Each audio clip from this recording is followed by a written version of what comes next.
और जिस कारण हम अपने तारांकित प्रश्न पर सरकार से बहस नहीं कर पाए। और लोकतंत्र के चौथे स्तंभ के माध्यम से पूरे राज्य को जानना चाहिए, विशेषकर युवा पीढ़ी को जानना चाहिए, इस राज्य के नौजवानों को जानना चाहिए कि मेरा तारांकित प्रश्न आज क्या था। मेरा तारांकित प्रश्न यह था कि क्या यह बात सही है कि राज्य में नई औद्योगिक नीति 2016 एवं झारखंड औद्योगिक एवं निवेश प्रोत्साहन नीति 2021 लाई गई है।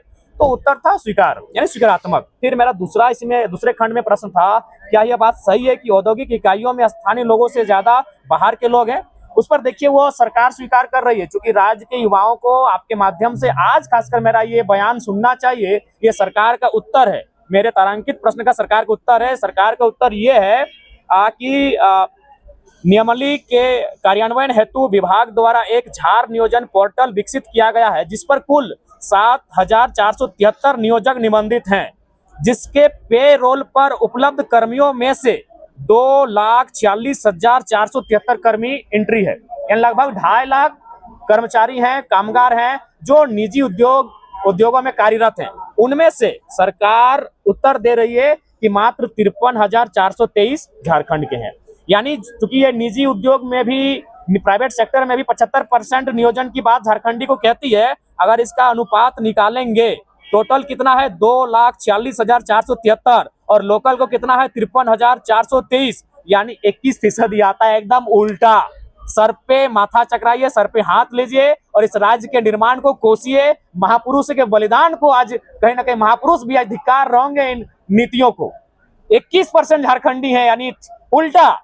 डिमांड क्या है कि 75% झारखंडियों को नौकरी मिले, 25% आउटसाइडर। यहाँ उल्टा है, 21% झारखंडी है। और ये कोई विपक्ष होने के नाते मेरा आरोप नहीं है, बेतुका बयान नहीं है, ये सरकार का मेरे आज तारांकित प्रश्न पर ये सरकार का उत्तर है, जो कि शर्मनाक है, दुर्भाग्यपूर्ण है।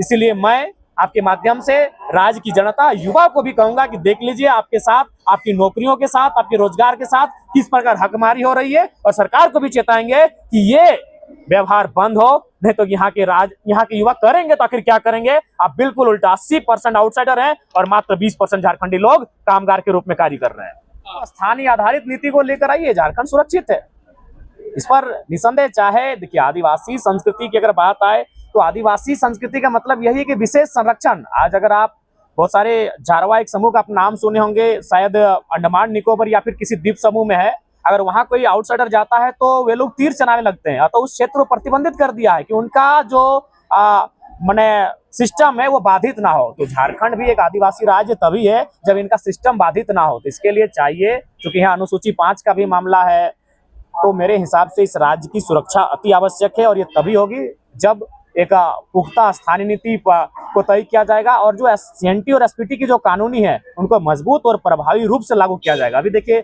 सोनू मुंडा की हत्या हो गई, बताइए, राज्य बिरसा मुंडा के मान के चलिए वंश से आने वाली सोनू मुंडा की हत्या हो गई जमीन विवाद के मामले में। अभी किन्होंने किया? जो एक तो अतिक्रमण करके रह रहे हैं, जो कब्जा करके रह रहे हैं, वो एक इस राज्य के माने आदिवासी समुदाय के व्यक्ति को दौड़ा दौड़ा कर मार देते हैं। तो इसीलिए ये चिंताजनक विषय है।